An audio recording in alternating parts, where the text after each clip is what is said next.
You can think intellectually in a no-think way. That's the art.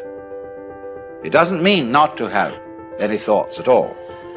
It means not to be fooled by thoughts, not to be hypnotized by the forms of speech and images that we have for the world, not to be hypnotized by them into thinking that that is the way the world really is. Don't let words limit the possibilities of life.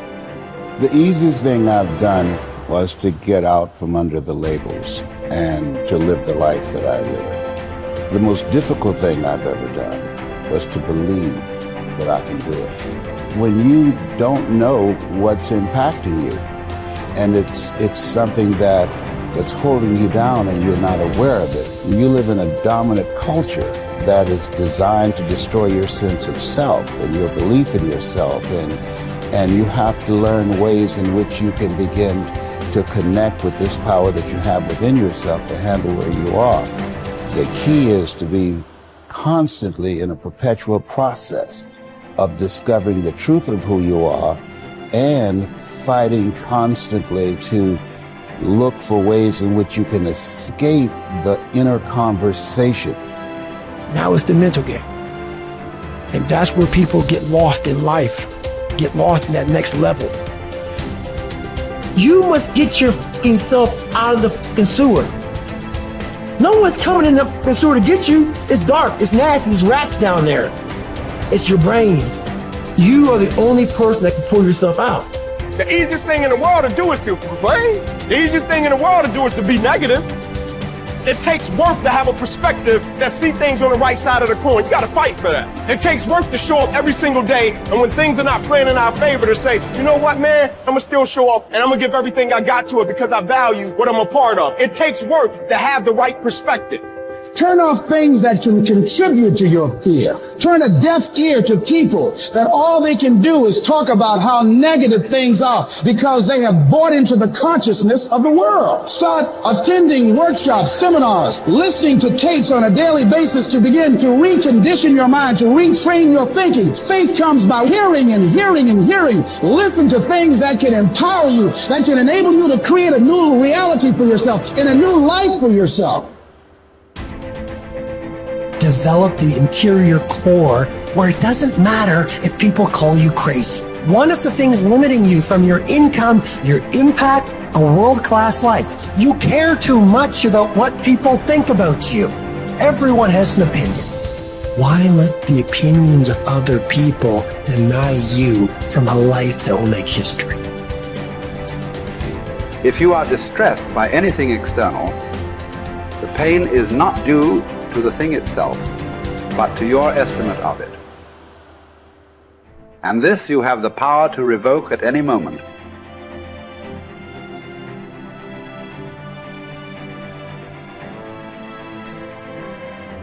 To Epictetus, all external events are determined by fate and are thus beyond our control, but we can accept whatever happens calmly and dispassionately. Individuals, however, are responsible for their own actions, which they can examine and control through rigorous self-discipline. Suffering arises from trying to control what is uncontrollable or from neglecting what is within our power. As part of the universal city that is the universe, human beings have a duty of care to all fellow humans. The person who followed these precepts would achieve happiness. If you choose, you are free. If you choose, you need blame no man, accuse no man. All things will be at once according to your mind and according to the mind of God.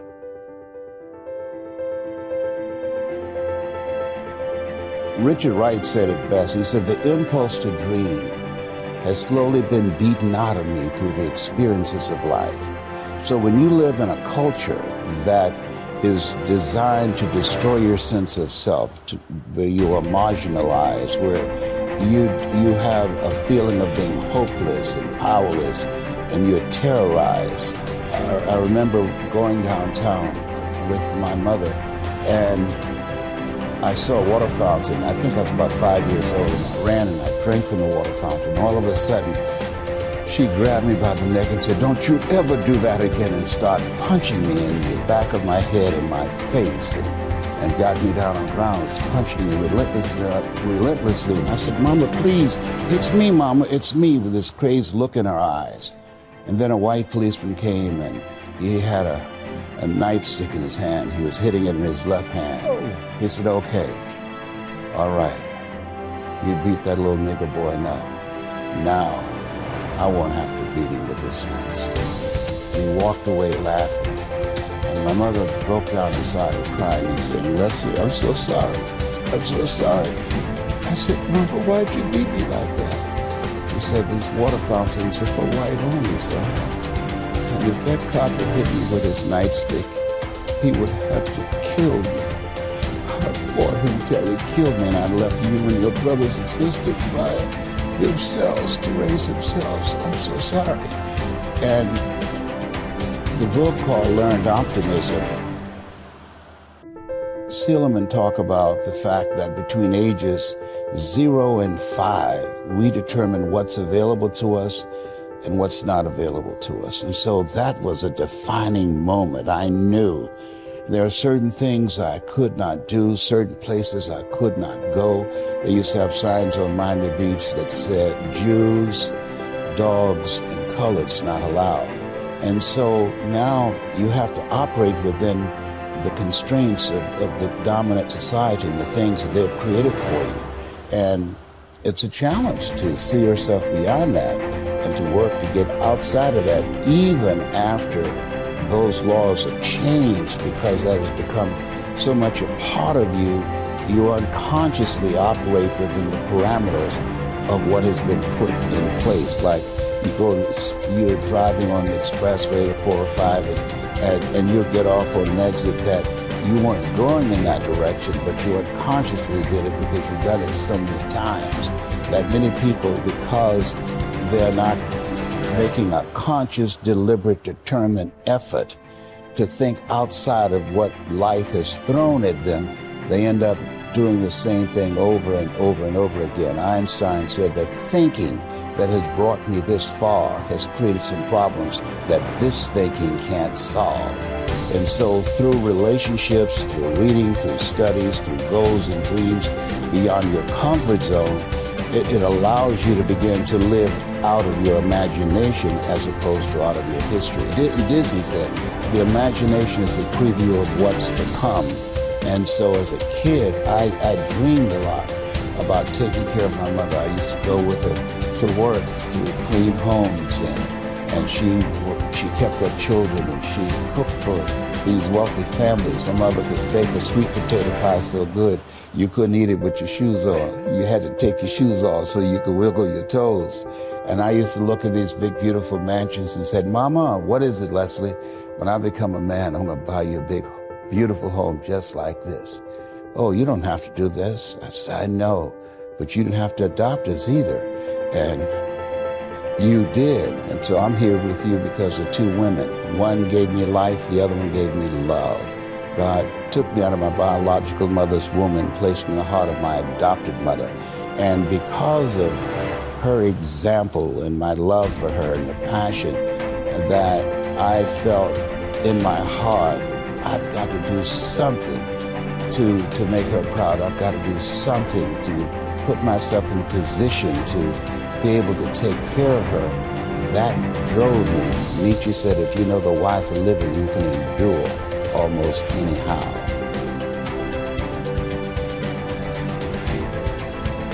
You journey to Olympia to see the work of Phidias. And each of you holds it a misfortune not to have beheld these things before you die.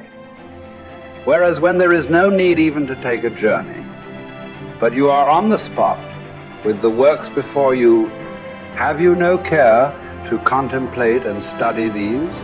Will you not then perceive either who you are or unto what end you were born, or for what purpose the power of contemplation has been bestowed on you? Well, but in life there are some things disagreeable and hard to bear. And are there none at Olympia? Are you not scorched by the heat? Are you not cramped for room? Have you not to bathe with discomfort? Are you not drenched when it rains?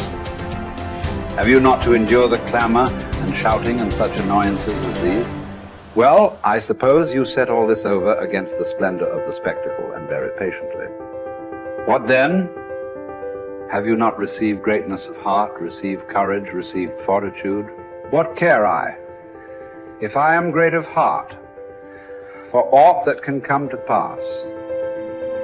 What shall cast me down or disturb me? What shall seem painful? Shall I not use the power to the end for which I received it, instead of moaning and wailing over what comes to pass? If I show you that you lack just what is most important and necessary to happiness, that hitherto your attention has been bestowed on everything rather than that which claims it most, and to crown all, that you know neither what God nor man is, neither what good or evil is, why, that you are ignorant of everything else, perhaps you may bear to be told. But to hear that you know nothing of yourself, how could you submit to that? How could you stand your ground and suffer that to be proved? Clearly not at all. You instantly turn away in wrath. Yet what harm have I done to you? Unless indeed the mirror harms the ill-favored man by showing him to himself just as he is. Unless the physician can be thought to insult his patient when he tells him, friend, do you suppose there is nothing wrong with you? While you have a fever, eat nothing today, and drink only water.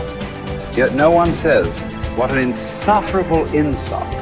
Whereas if you say to a man, your desires are inflamed, your instincts of rejection are weak and low, your aims are inconsistent, your impulses are not in harmony with nature, your opinions are rash and false, he forthwith goes away and complains that you have insulted him.